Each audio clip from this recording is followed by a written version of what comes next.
Hi, hello everyone. Um, it is I, Jason V. Sareve, formerly known as Jason V. Human. Um, this video, I would like to talk about words. We've heard so much about sticks and stones and how words can never hurt us. But today we're going to talk about words and uh, an internet personality, a renowned internet personality's recent use of the word nigger. I believe the internet personality is known as PewDiePie. Now, I don't know who PewDiePie is, and maybe I should have done my research on him. Apparently, he's a controversial figure. But what I did take note of, or take notice to, was the coverage, the news coverage of PewDiePie using the word nigger. And it was mostly done by the new media, such as the Young Turks, Anna Kasparin. I'm not 100% familiar with how to pronounce her last name. And I saw her do a piece, and I saw Sargon of Akkad do a piece, as well as some black guy. Now, some black guy being, that's the name of the internet personality, just in case you guys are just thinking of just saying some random word, some random generalization. Let me turn on this light. Not that that helped. Did that help at all? I don't know if that helped any. That might not have helped. Let me see if I could. All right.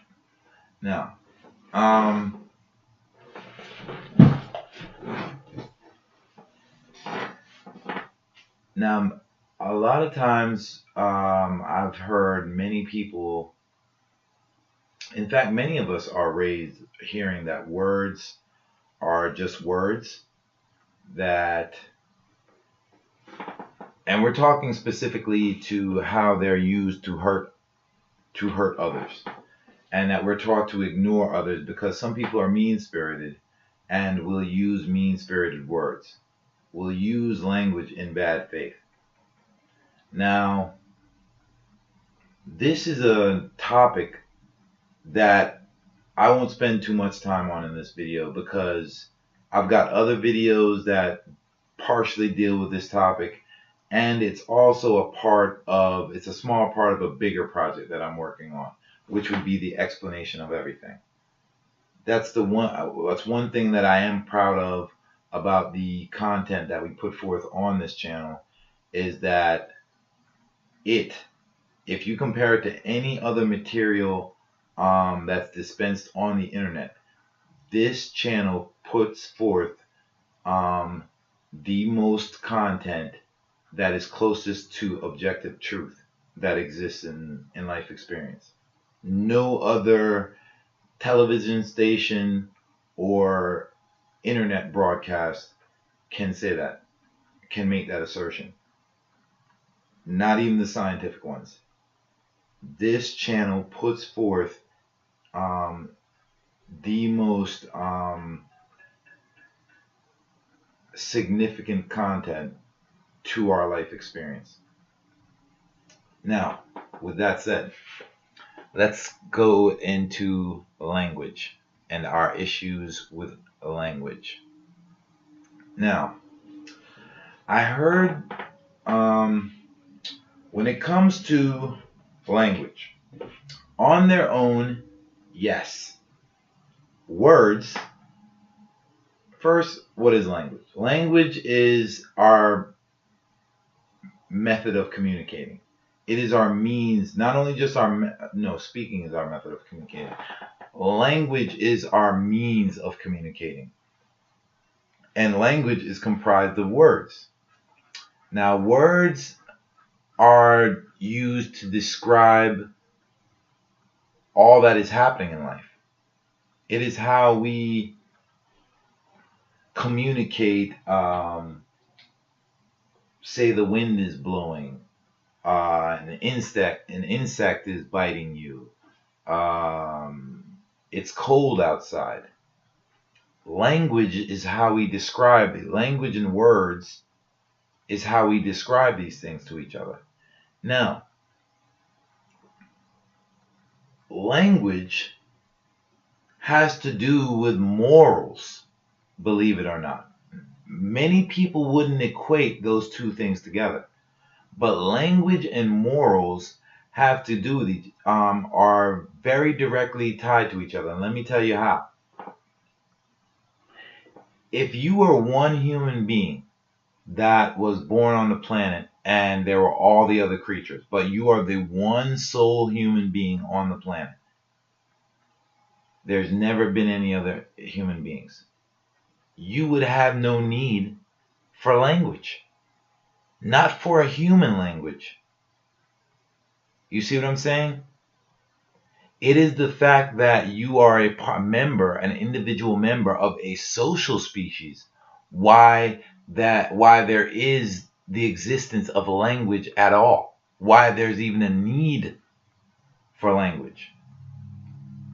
If you live by yourself on some deserted island, or on the world all by yourself, what would be your need to speak to anyone? Remember, language is communication, and the suffix in that word alone, com, C-O-M, means more than one. Which is why you'll find at the beginning of words of company, companion, camaraderie, etc. And it's the same way morals work. If you live by yourself in the world as one singular sole human being, there would be no need for morals. But because you live as an individual member of a social species, there is a need for morals. You must be considerate of the next person. Now, why do I bring up morals into a conversation about language? Because it sets up my point on what we need to do about certain words that exist within our language. Yes, there is no doubt that the fact is that on their own, words are neutral. On their own, words are neutral. There's no disputing that. If you come across some words written on a tree or in a cave or on a piece of paper, if you just look at them objectively, those words are neutral. In fact, those words exist neutrally until your emotions and your understanding start to consider those words, start to formulate what those words actually mean. What did the author of these words mean when they wrote these words? You see, so it's not just, though words exist neutral on their own, once another human being enters the picture, once it's being used as communication between members of a social species, words lose their neutrality completely. Words are no longer neutral. And this is the same thing with morality, with morals. On its own, you're neutral. All your actions are neutral on their own, living in isolation. But once you're living with someone, once you are existing within a society or a family or a group, that is when your actions are no longer neutral. Your actions then become subjective. And it's the same thing when it comes to our language. Once you're using them amongst a group of people or with another person, your language is no longer neutral. Which means while you're speaking the words you're saying, you have to consider the other person. You have to consider, can they understand me? Am I offending this person? Do I mean to offend this person? You're trying to express to that person a thought that's in your head. You're trying to take something out of your mind and put it in that person's mind, which is a very, if you think about it, that alone is just beautiful with language on its own. It's a form of telepathy if you think about it. Language is telepathy on its own, because you're taking an image in your head and putting it in someone's mind, or attempting to. Now, what makes language dangerous? Well, first off, I've already spoken in other videos on a linguist expert, or an expert on language known as William Lutz. You should look him up. He's the author of a book called Doublespeak, and he does a great job in that book, as well as in interviews. He's got some interviews up on the internet, expressing what he finds as the pitfalls within language. And specifically, I should say, the English language. He was speaking as to how it is a language that has been deliberately set up to confuse. He was speaking as to how there is what is known as doublespeak, that there are double meanings to words, that one can have a conversation that sounds a certain way to the listener, when in actuality the intent by the speaker is completely different than what they're saying.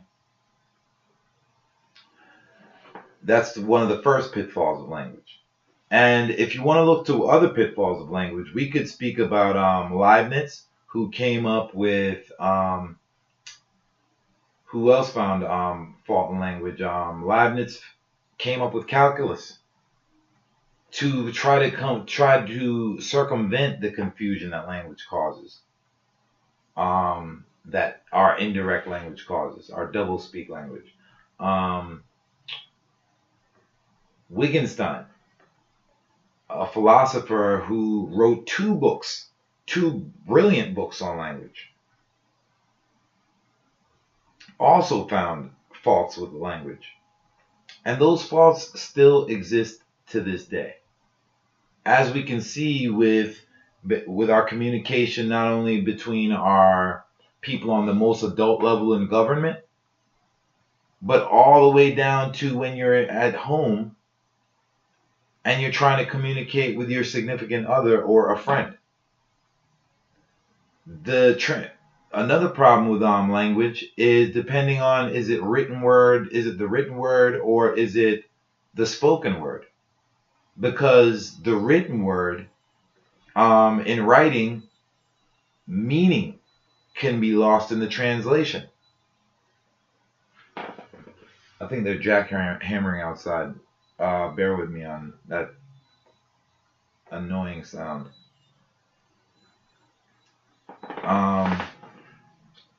So doublespeak, where were we just at? Wittgenstein.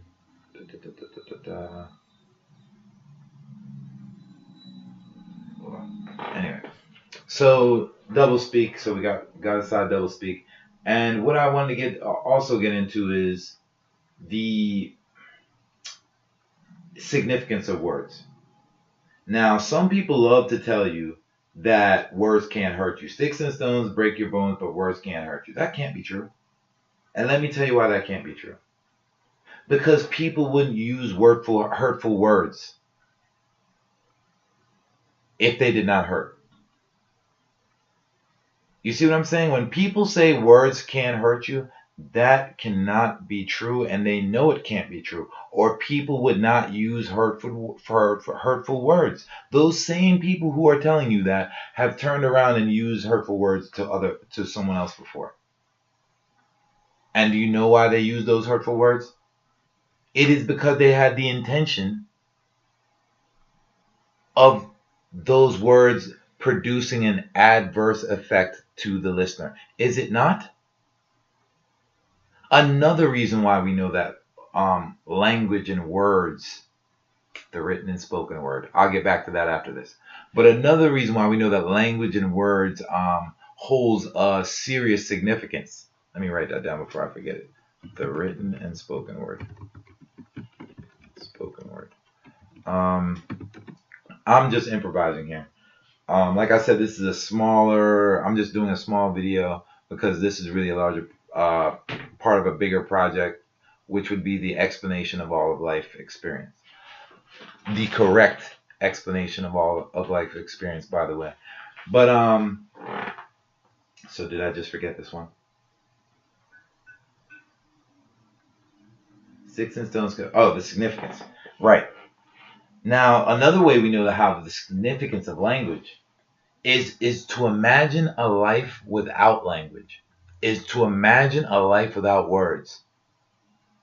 Now, let's go back to being that isolated singular person, sole person born on a deserted island. No mother. Just find yourself on this island with no mother and no one there to take care of you. Or no other human being with you, just other animals. How do you start labeling things? How do you look at a tree, what do you call it? In your mind. Forget what you're calling it out loud. What are you calling it in your mind? What are you calling an insect when you see it in your mind? What do you call the sand? What do you call the texture of it? You see what I'm saying? Language is what we use to describe what's going on in the world outside of us. But that it does not mean that we wouldn't have any way to communicate within ourselves. Within ourselves, we have an innate language already. That when we look at things, that we've already got a way to communicate with ourselves. Now, it is being members of a social species, that innate language within us does not translate well to another human being, though they share their own innate language that they communicate with themselves in.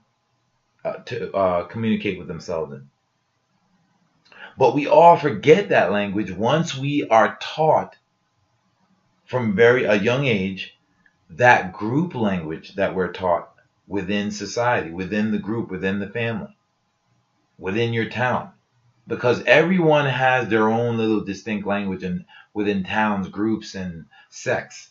But then you have the overall group language, such as within America we call it English. But as we know, some people down south, they speak with what's called twang. Some people up north speak with a more what's known as clear English. And then you have the people in England who speak proper English. But what's funny is, or what's peculiar is, as horrible as some people in this country speak the English language, and I'm a foreigner, many people are critical of immigrants who have trouble speaking the English language properly, as if the English language is not a difficult language to learn. And those who speak twang are clearly not speaking proper English and have difficulty with the language themselves clearly. So that's a very hypocritical argument made by those people towards immigrants who have trouble with the language. Another point to bring up about language is that only about 13% of the country has an adequate is prolific with the English language, are adept in the proper use of the English language. That would mean, let's call it about 83% or 87% of us in this country, people who are mandated to learn the English language in high school. That's a mandate in high school. 87% of us have a very mediocre level handle on the English language. So that's a very hypocritical argument to make against immigrants and their difficulty with language, when we ourselves in this country have such an overwhelming issue with becoming prolific at the use of the English language ourselves. Now, with language being so important that you need it in order to describe things as within a group setting, within a society, within a family, between two people at least, it is clear then that language does have meaning, that language has a significant meaning and a very important meaning. On their own, yes, they are neutral, but once they are used between more than one person, language takes on meaning. Language is no longer neutral. So that would also dispute and refute the saying of sticks and stones may break my bones, but words will never hurt me. That can't be true. Because we all know that we're taught words with meaning, such as stop. Ever since you're a young child, your mother is telling you no, words such as no, words such as stop, words such as don't. And as you grow over time into adulthood and develop, you learn other words such as that, powerful words that hold a significance to you. And it just so happens the word nigger that PewDiePie articulated recently is one of those words. I think we call those hot button words. We know that it evokes a negative response. We know that it holds a negative connotation. It's a curse word at this point. And within our society, it might as well be a curse word. And this can be articulated by and demonstrated by Sargon of Akkad's response or commentary on PewDiePie's use of the word by saying, let me make sure I get it correctly. Sargon put it in context by saying PewDiePie was only frustrated at the game and was just trying to think of the worst possible word he could think of. First off, I want to thank Sargon for his honesty. Regardless of who valuable information comes from, that information should never be discounted simply based on your emotions or feelings towards the communicator. What Sargon spoke was pure honesty. That is exactly what PewDiePie was doing. In fact, that is not only what a lot of white people do when they're angry, but it's also what black people do when they're angry, which is why I hold such a disdain for anyone who uses the word nigger, as if it's not a word that holds no positive value whatsoever. Now, we'll start with the whites, since you guys dominate society and the world. The word nigger, you know what you use it for. And as Sargon Akkad stated, you guys are taught that at an early age, that this is the most offensive word you can refer to someone as. It just so happens that in this particular case, in terms of our society, that word is used to address black people. That word is attributed to blacks in order to keep the artificial system of racism alive and well. People valuing themselves based on their skin color. And in terms of blacks, and this is my problem with blacks, this is why I say, to me, rappers are like, they might as well be conservatives or on the right wing, might as well be a part of one of those right-wing movements themselves, because their music is basically that message. And I'm not just talking about the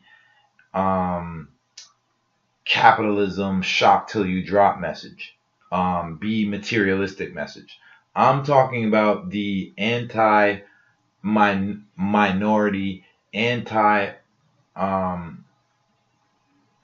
any other person other than white rhetoric that is constantly repeated continuously in rap music.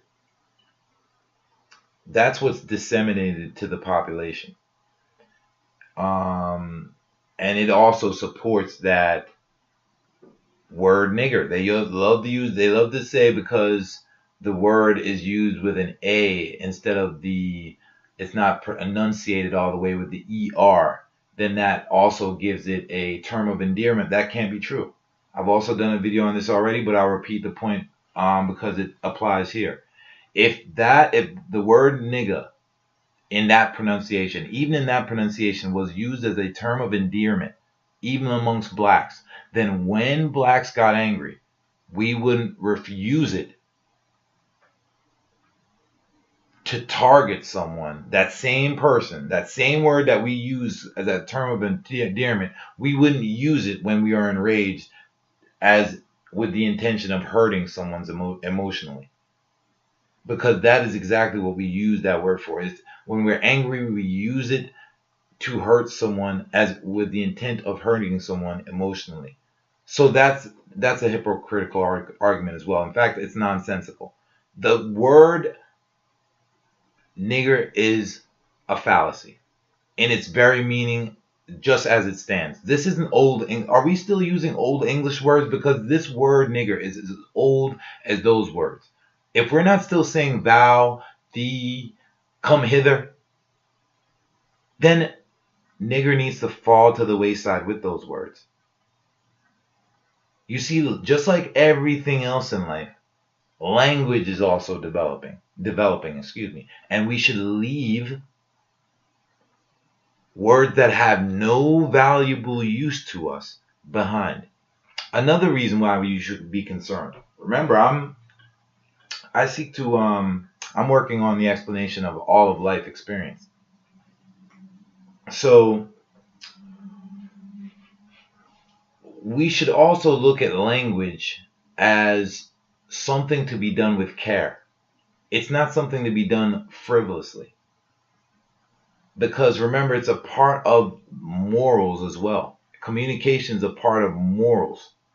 So, and in life, we're being judged on morals. So you want to make sure that the words you're uttering to others are not wasteful words, negative words, words that add to a problem. Your words should be encouraging, your words should be supportive, your words should be helpful, your words should hold value. Or why speak? Because it will be to your own detriment in bigger picture. I won't go too in depth in that in this video. This video is purely about language. Now, I want to also ask you to keep in mind that this applies to curse words as well, because I curse. It's in my vernacular, and I was thinking to myself, is cursing really a bad thing when I think about it? And I thought no. But then this coming with this argument today, I realized where my mistake was in that. Cursing is just like the word nigger. On its own, it is neutral. But once curse words are beginning to be used between people, even if the other person you are speaking to is not offended by curse words, other people in society are. So it is best to I forgot the saying. I forget the beginning of the word to start the saying, but it's best to yield to the side of caution. Err on the side of caution. Excuse me. Err on the side of caution. There we go with language again. The issues with language. But it's best to err on the side of caution and not use these words so that they don't slip out at an inappropriate time and offend more people than necessary. Words are powerful. Words have an effect. And it can have a literal effect, though words themselves are figurative.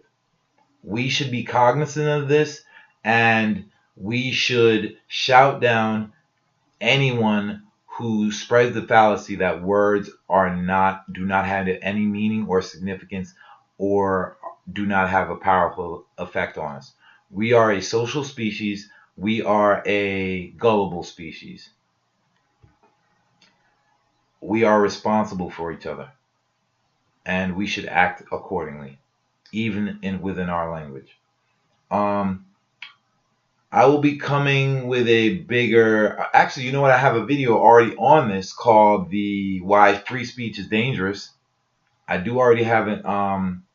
That's one that you could check out already. But I'm going to have like a bigger project coming on the whole problems with language on a whole overall basis. Anyway, so stay tuned for that, and leave your comments and like the video if you like it. Don't like it if you don't like it, and subscribe if you are interested. If you like speaking about and hearing about topics that everyone else for some reason do not want to engage, but we shall continue to do so here because we are a thinking species, and thinking beings should be acting accordingly. So thank you for checking out the video. Have a good one.